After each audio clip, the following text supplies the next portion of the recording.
ओम श्री परमात्मने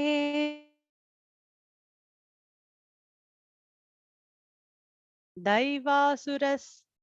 सम्पद्विभागयोगः श्री भगवानुवाच अभयं सत्त्वसंशुद्धिः ज्ञानयोगव्यवस्थितिः दानं दमश्च यज्ञश्च स्वाध्यायस्तप आर्जवम् अहिंसा सत्यमक्रोधः त्यागः शान्तिरपैशुनम् दया भूतेष्वलो लुप्त्वं मार्दवं ह्रीरचापलम् तेजः क्षमा धृतिः शौचम् अद्रोहो नातिमानिता भवन्ति सम्पदन् दैवीम् अभिजातस्य भारत दम्भो दर्पोऽभिमानश्च क्रोधः पारुष्यमेव च अज्ञानं चाभिजातस्य पार्थ सम्पदमासुरीम् दैवी सम्पद्विमोक्षाय निबन्धायासुरीमता मा शुचः सम्पदन् दैवीम् अभिजातोऽसि पाण्डव द्वौ भूतसर्गौ लोकेऽस्मिन् दैव आसुर एव च दैवो विस्तरशः प्रोक्तः आसुरं पार्थ मे शृणु प्रवृत्तिं च निवृत्तिं च जनान विदुरासुराः न शौचन्नापि चाचारः न सत्यन्तेषु विद्यते असत्यमप्रतिष्ठन्ते जगदाहुरनीश्वरम् अपरस्परसम्भूतं किमन्यत् कामहैतुकम् एतान् दृष्टिमवष्टभ्य नष्टात्मानोऽल्पबुद्धयः प्रभवन्त्युग्रकर्माणः क्षयाय जगतो हिताः काममाश्रित्य दुष्पूरं दम्भमानमदान्विताः मोहाद् गृहीत्वा सद्ग्राहान् प्रवर्तन्ते शुचिव्रताः चिन्तामपरिमेयाञ्च प्रलयान्तामुपाश्रिताः कामोपभोगपरमाः ये तावदिति निश्चिताः आशापाशशतैर्बद्धाः कामक्रोधपरायणाः ईहन्ते कामभोगार्थम् अन्यायेनार्थसञ्चयान् इदमद्य मया लब्धम् इमं प्राप्स्ये मनोरथम् इदमस्तीदमपि मे भविष्यति पुनर्धनम् असौ मया हतः शत्रुः हनिष्ये चापरानपि ईश्वरोऽहमहं भोगी सिद्धोऽहं बलवान् सुखी आढ्योऽभिजनवानस्मि कोऽन्योऽस्ति सदृशो मया यक्ष्ये दास्यामि मोदिष्ये इत्यज्ञानविमोहिताः अनेकचिन्तविभ्रान्ताः मोहजालसमावृताः प्रसक्ताः कामभोगेषु पतन्ति नरकेषु च आत्मसम्भावितास्तब्धाः धनमानमदान्विताः यजन्ते नाम यज्ञैस्ते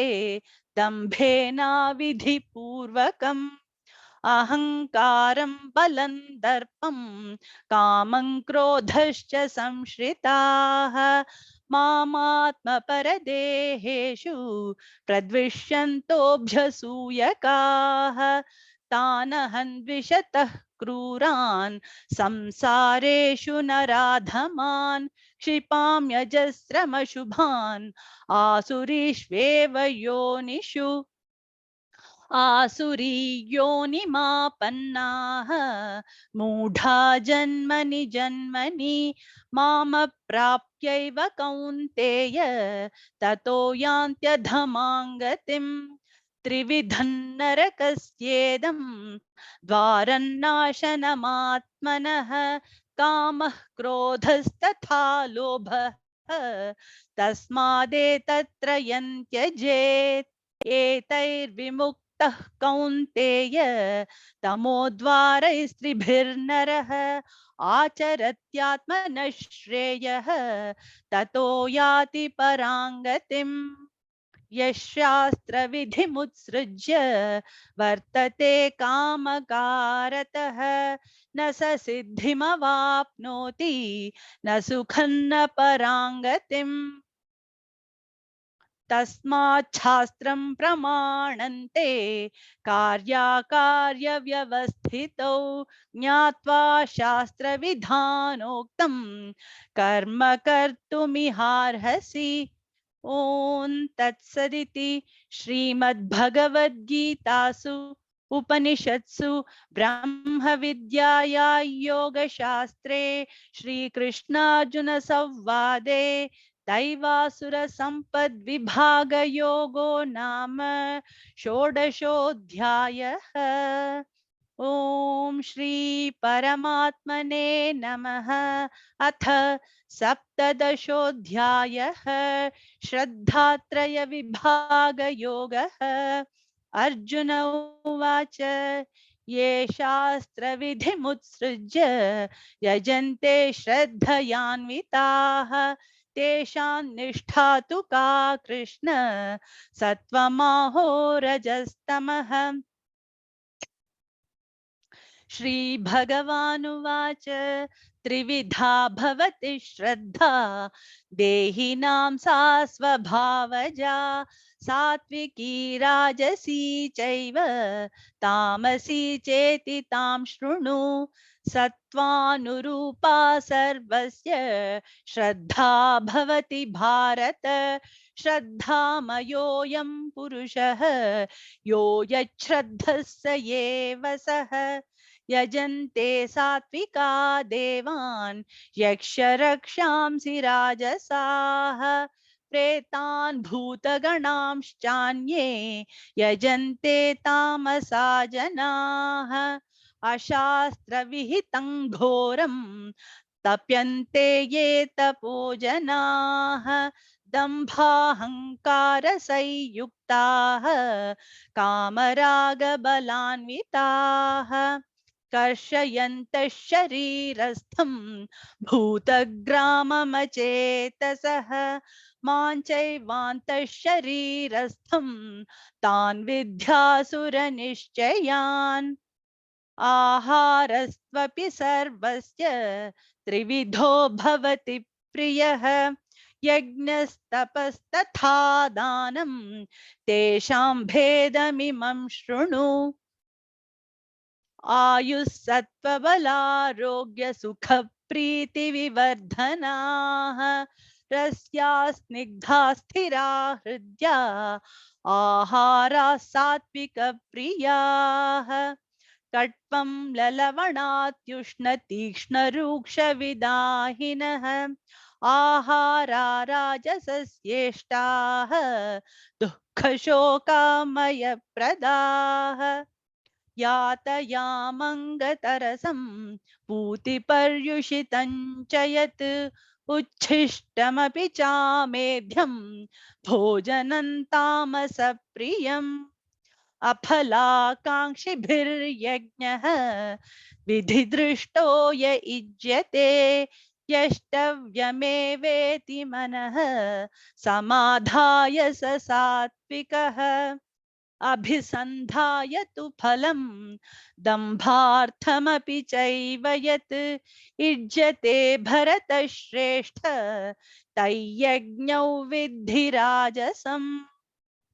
विधिहीनमसृष्टान्नं मन्त्रहीनमदक्षिणं श्रद्धाविरहितैर्यज्ञं तामसं परिचक्ष्यते देवद्विजगुरुप्राज्ञा प्राज्ञपूजनं शौचमार्जवम् ब्रह्मचर्यमहिंसा च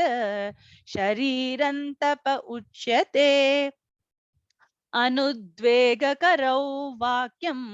सत्यं प्रियहितं च यत् स्वाध्यायाभ्यसनं चैव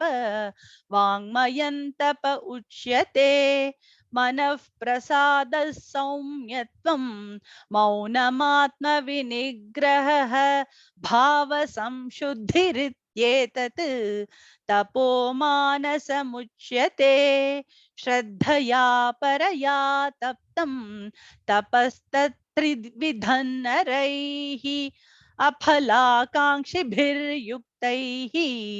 सात्विकं परिचक्ष्यते। सत्कारमानपूजार्थं तपोदम्भेन चैव यत् क्रियते तदिह प्रोक्तं राजसं चलमध्रुवम्। मूढग्राहेणात्मनो यत् पीडया क्रियते तपः परस्योत्सादनार्थौ वा तत्तामसमुदाहृतम्। दातव्यमिति यद्दानं दीयतेनुपकारिणे देशे काले च पात्रे च तद्दानं सात्विकं स्मृतम्।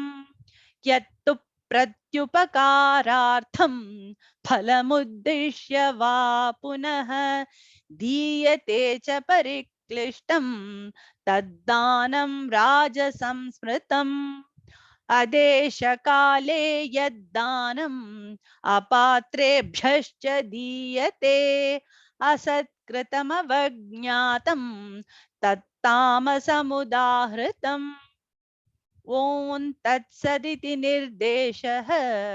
ब्रह्मणस्त्रिविधः स्मृतः। ब्राह्मणास्तेन वेदाश्च यज्ञाश्च विहिताः पुरा तस्मादोपः क्रियाः प्रवर्तन्ते विधानोक्ताः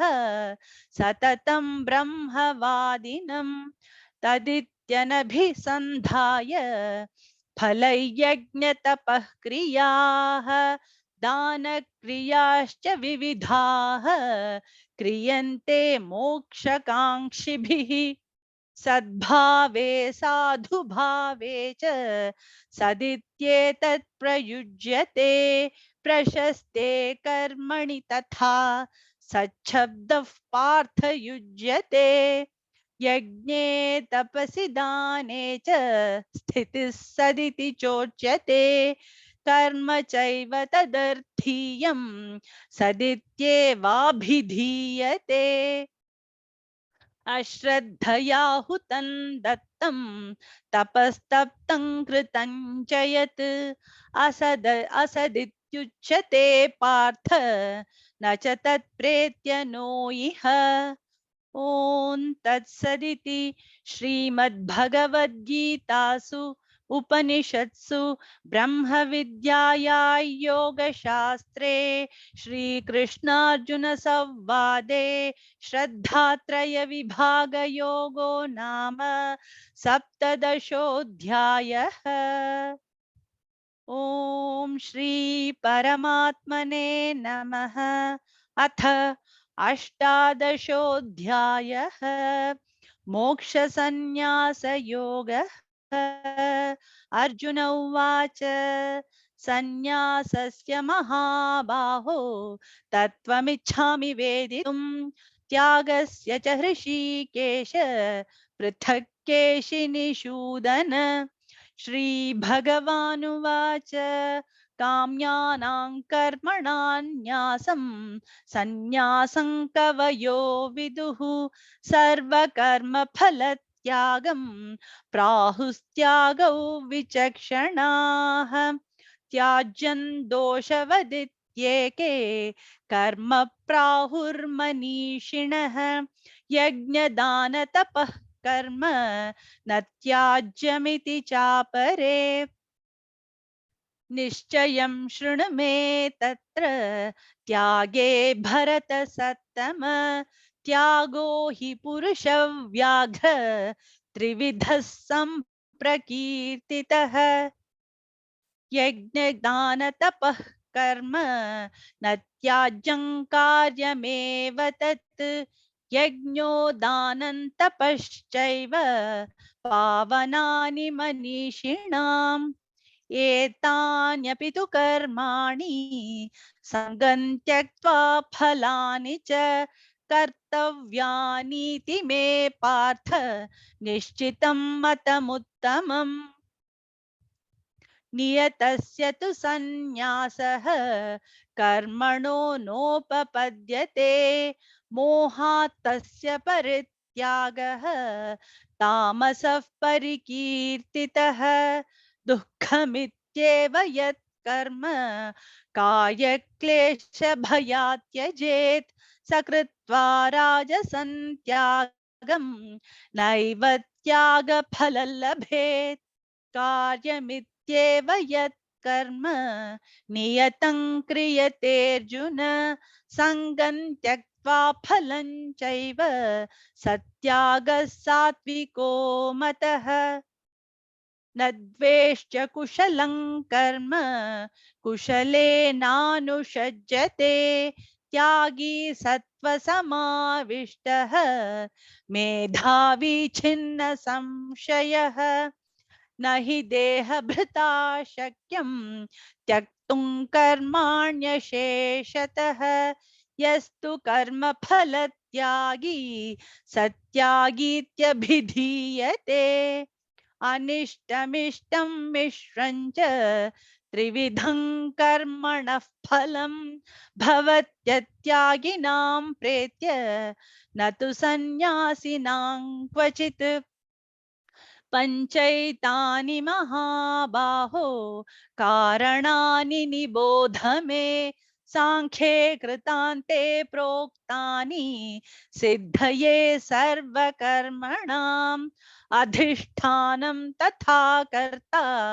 करणं च पृथग्विधं विविधाश्च पृथक् चेष्टाः दैवं चैवात्र पञ्चमम् शरीरवाङ्मनोभिर्यत् कर्म प्रारभते नरः न्यायौ वा विपरीतौ वा पञ्चैते तस्य हेतवः तत्रैवं सति कर्तारम् आत्मानं केवलं तु यः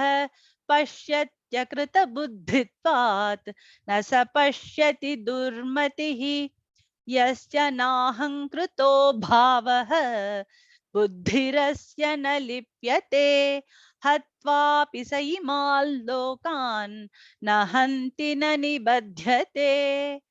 ज्ञानं ज्ञेयं परिज्ञाता त्रिविधा कर्म चोदना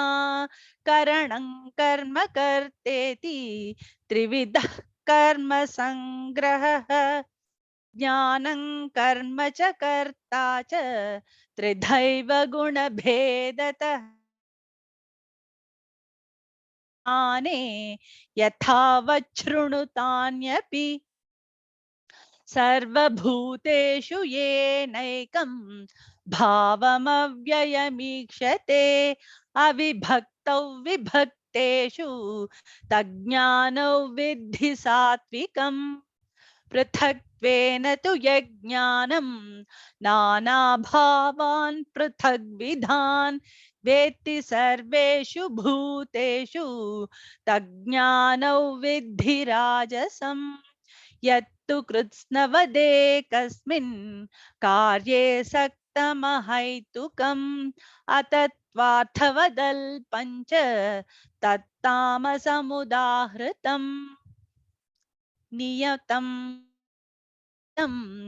अरागद्वेषतः कृतम् अफलप्रेप्सुना कर्म यत्तत् सात्विकमुच्यते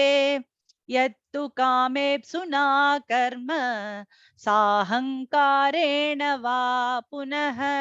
क्रियते बहुलायासं तद्राजसमुदाहृतम् अनुबन्धं क्षयं हिंसाम् अनपेक्ष्य च पौरुषं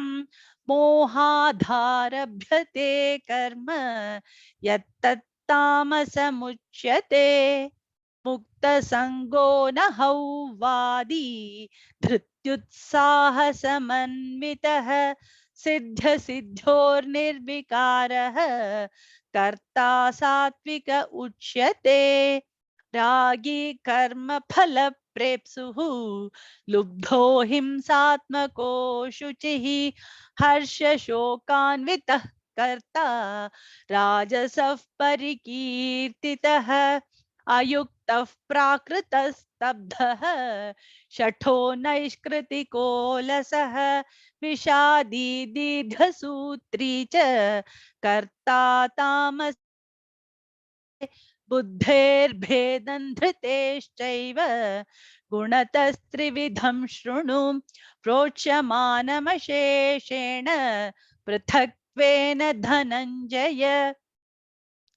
प्रवृत्तिञ्च निवृत्तिञ्च कार्याकार्ये भयाभये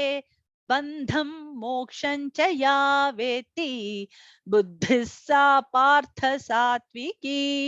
यया धर्ममधर्मं च कार्यं च कार्यमेव च अयथावत् प्रजानाति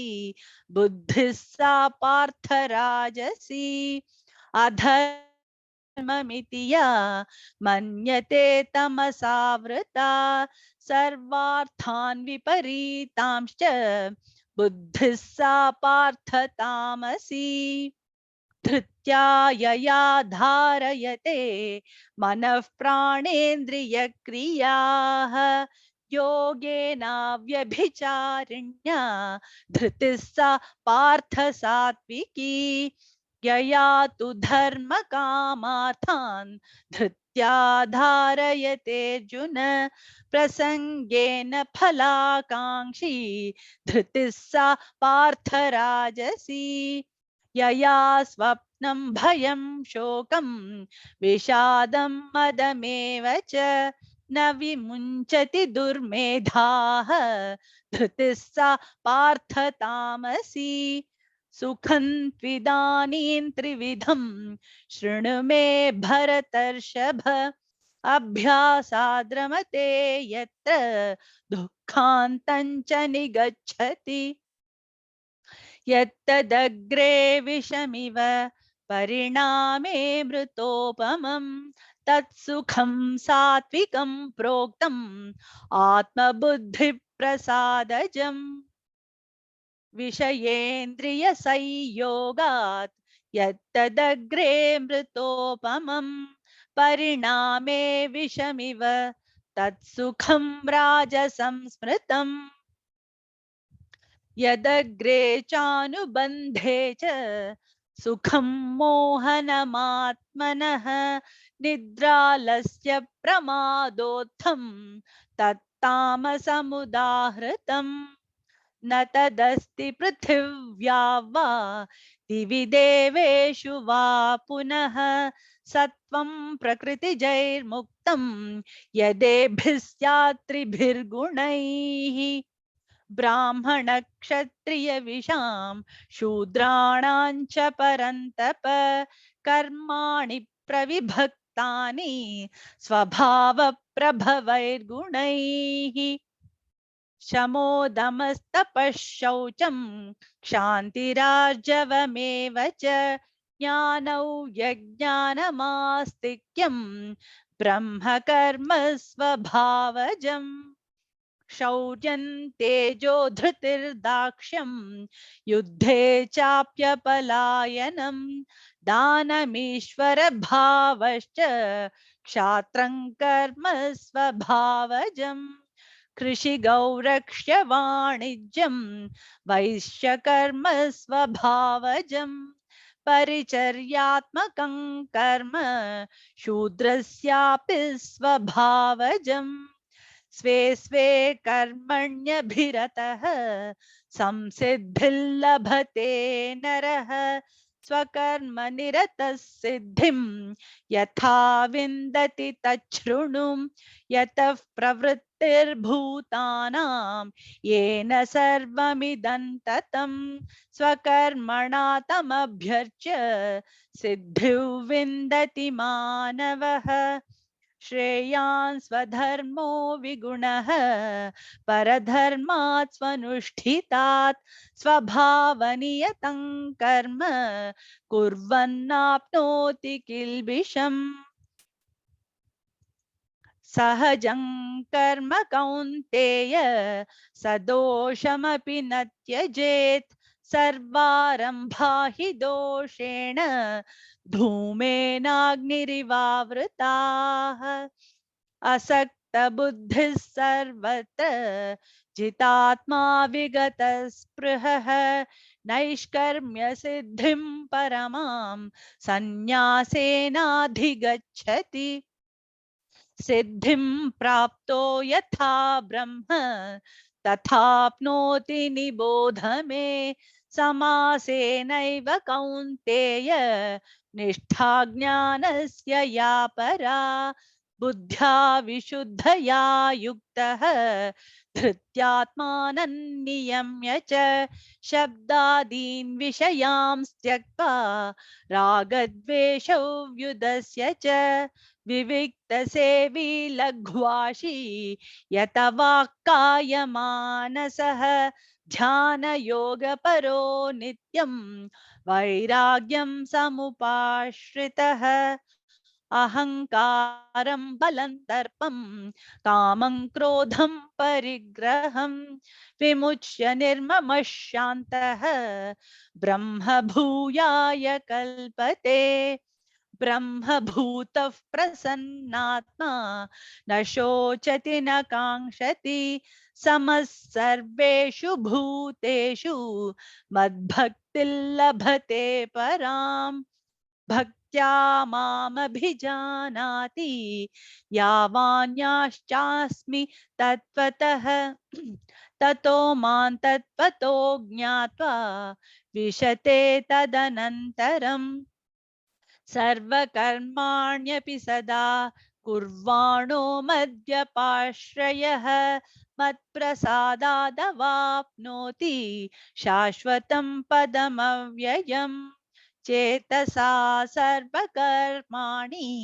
मयि सन्न्यस्य मत्परः बुद्धियोगमुपाश्रित्य मच्चित्तः सततं भव मच्चित्तः सर्वदुर्गाणि मत्प्रसादात् तरिष्यसि अथ चेत्त्वमहङ्कारात् न श्रोष्यसि विनङ्क्ष्यसि यदहङ्कारमाश्रित्य न योत्स्य इति मन्यसे मिथ्यैष व्यवसायस्ते प्रकृतिस्त्वानियोक्ष्यति स्वभावजेन कौन्तेय निबद्धस्वेन कर्मणा कर्तुं नेच्छसि यन्मोहात् करिष्यस्य वशोऽपि तत् ईश्वरः सर्वभूतानां हृद्देशेऽर्जुन तिष्ठति भ्रामयन् सर्वभूतानि यन्त्रारूढानि मायया तमेव शरणं गच्छ सर्वभावेन भारत तत्प्रसादात् परां शान्तिं स्थानं प्राप्स्यसि शाश्वतम् इति ते ज्ञानमाख्यातं गुह्याद् गुह्यतरं मया विमृश्यैतदशेषेण यथेच्छसि तथा कुरु सर्वगुह्यतमं भूयः शृणु मे परमौ वचः इष्टोऽसि मे दृढमिति ततो वक्ष्यामि ते हितम् मन्मना भव मद्भक्तः मद्याजी मां नमस्कुरु मामे वैश्यसि सत्यन्ते प्रतिजाने प्रियोऽसि मे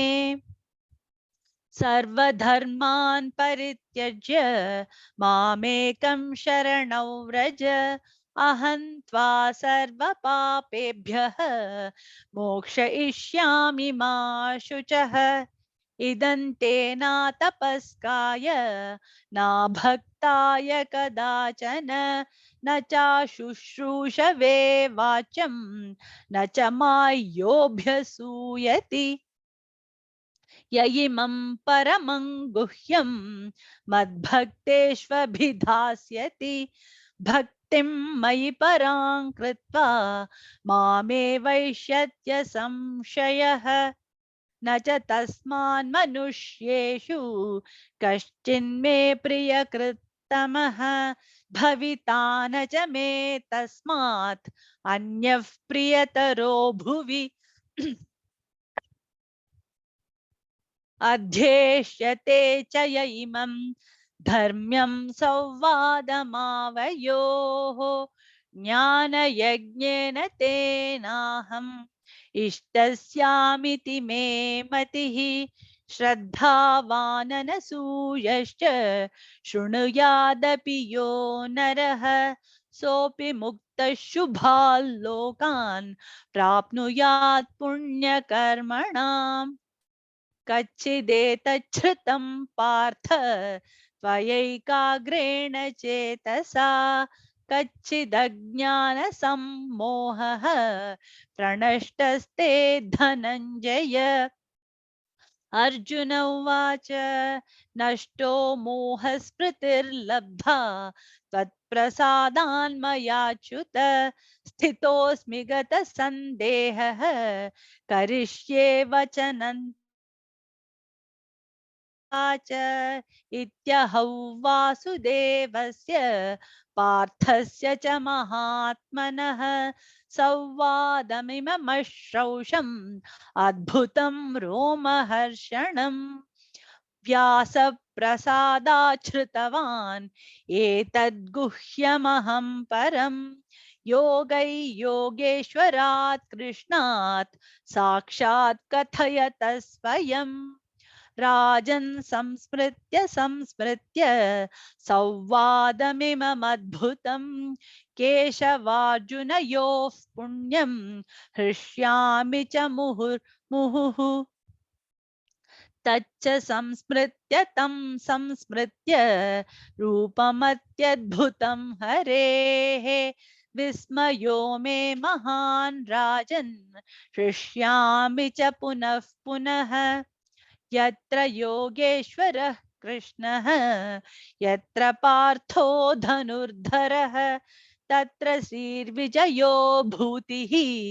ध्रुवा नीतिर्मतिर्मम ॐ तत्सदिति श्रीमद्भगवद्गीतासु उपनिषत्सु ब्रह्मविद्याया योगशास्त्रे